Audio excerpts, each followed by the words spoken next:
Finally শাড়িটা আর পরা হয়নি আমার। শাড়িটা যখন পরছিলাম তো তখন আমার পাশে একটা বোন চিৎকার করে কান্না করছিল। তো কান্নাটা আমার কানে আসলো, আমার বর আসলো, এসে বললো তোমাদের পাশে কে একজন মারা গেছে। বলছি কে মারা গেছে? তো আমার একটা মামা, ঠিক আছে। আরে দেখো বোন একটা কথা তোমাদেরকে, বোন কি বলছে, বোনের সাথে মামা গেছে একসাথে, বল বোন, সেই থেকে শরীর খারাপ।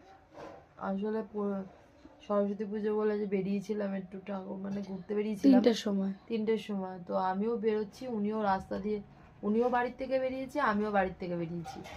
তারপরে এবার উনি আমার পেছনে, মানে আমি আগে, উনি আমার পেছনে যাচ্ছে আর আমাকে দেখছিল, ঠিক আছে।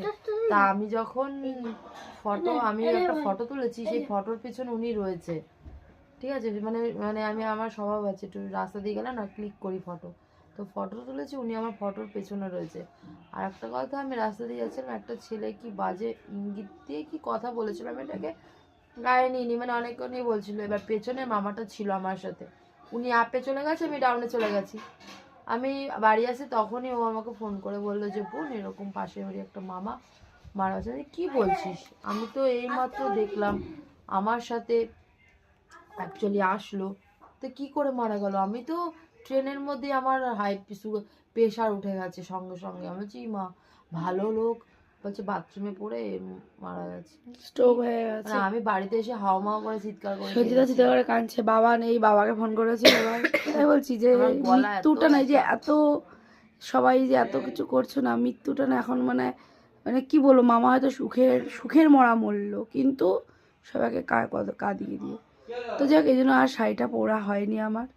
তো মনটা খারাপ, কি করব, মানে সত্যি বলছি মনটা খারাপ। পুজোর গানটার দিনে এমন একটা ঘটনা ঘটলো তো। আর আমাদের বলতে গেলে আমাদের পাশেই থাকে, আমরা ছোটোর থেকে আমাদেরকে মা মা করে কথা বলেছে। তো গেলাম, কান্না করছিল বোনটা, সত্যি খুব খারাপ লাগছিল। জীবনে না মা বাবা চলে যাওয়ার বেদনাটা খুব খুব কষ্ট।